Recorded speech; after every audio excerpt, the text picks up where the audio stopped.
ମୁଁ ପ୍ରକାଶ ଚନ୍ଦ୍ର ସ୍ୱାଇଁ ପାରାଦୀପ ପୋର୍ଟରେ କାର୍ଯ୍ୟରତ ଡିଏଲ୍ଆର୍ ଶ୍ରମିକ। ଆଜି ଆମର ସାଧାରଣ ସଭା ବାର୍ଷିକ ପ୍ରତିବର୍ଷ ସାଧାରଣ ସଭା ଭଳି ଏହି ବର୍ଷ ମଧ୍ୟ ସାଧାରଣ ସଭା ଆଜି ହେଇଛି ଆମମାନଙ୍କର। ତେଣୁକରି ଏ ସଭାରେ ଆମେ 700ରୁ ଊର୍ଦ୍ଧ୍ୱ ଲୋକ ଏକାଠି ହେଇଥିଲୁ। ଅନ୍ୟାନ୍ୟ ଭାଇମାନେ ଆଜି କାର୍ଯ୍ୟ ସମସ୍ତଙ୍କର ରହୁଛି ସିଫ୍ଟି ହିସାବରେ ଯୋଗଦାନ ଦେଇପାରିନାହାନ୍ତି କିଛି ଭାଇ କାର୍ଯ୍ୟ ପାଇଁ ଡ୍ୟୁଟି ଅଛି।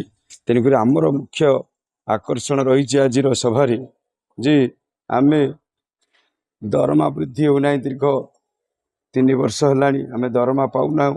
ଯାହା ପାଇଛୁ ସରକାରୀ ହିସାବରେ ପାଇଛୁ। ଆମେ ଦ୍ୱିତୀୟ କଥା, ଆମ ଦରମା ପ୍ରଥମ ଦାବି ଆମର ଦରମା ବୃଦ୍ଧି ହେଉ। ଦ୍ୱିତୀୟ ଦାବି ଆମର ରହିଛି ବର୍ତ୍ତମାନ ଆମକୁ ରିଟ୍ରେଞ୍ଚମେଣ୍ଟ ବନ୍ଦ କରି ପାରାଦୀପ ବନ୍ଦର ଆମକୁ ରିଟାୟାରମେଣ୍ଟ ହିସାବରେ ଗ୍ରାଚୁଇଟି ପଇସା କିଛି ଦିଅନ୍ତୁ। ତୃତୀୟ କଥା, ଯେଉଁଭଳି ପାରାଦୀପ ବନ୍ଦରରେ ଏକ ନିୟମ ଅଛି, ସ୍ଥାୟୀ କର୍ମଚାରୀ ଭାଇମାନେ ଭଉଣୀମାନେ ଦୀର୍ଘ 5 ବର୍ଷ ଧରିକିରି ଚାକିରି ଅବସର ପରେ ବି କରୁଛନ୍ତି। ଆମମାନଙ୍କୁ ଏଇଭଳି ଆମେ ବର୍ତ୍ତମାନ 10 ବିଭିନ୍ନ ପ୍ରକାର ଦାବି ରହିଥିଲେ ବି ଆମେ ବର୍ତ୍ତମାନ ମୁଖ୍ୟତଃ 3ଟି ଦାବି ଉପରେ ଆମେ ବର୍ତ୍ତମାନ କେନ୍ଦ୍ରୀଭୂତ କରିଛୁ ଆଜିର ସଭାରେ।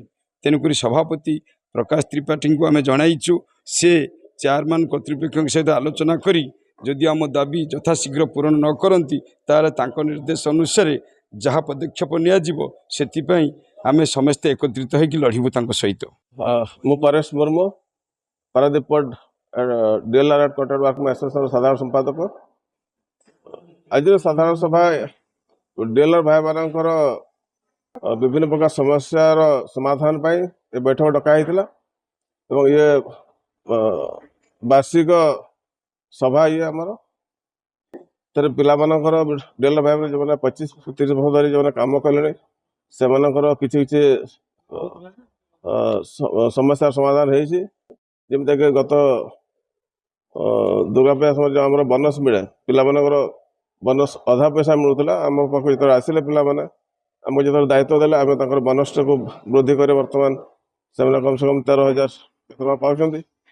ଏଭଳି ତାଙ୍କ ଦରମା ବୃଦ୍ଧି, ତାଙ୍କର ରିଟାୟାରମେଣ୍ଟ ବେନିଫିଟ୍, ତାଙ୍କର ମେଡ଼ିକାଲ ଇସ୍ୟୁ, ଏସବୁ ଜିନିଷକୁ ନେଇକି ଆଗାମୀ ଦିନରେ ମ୍ୟାନେଜମେଣ୍ଟ ସହିତ କେମିତି ଆମେ କଥାବାର୍ତ୍ତା କରିକି ତାଙ୍କର ସମସ୍ୟାକୁ ସମାଧାନ କରିବୁ ସେ ବାବଦରେ ଆଜି ଆଲୋଚନା ହେଲା। ଏବଂ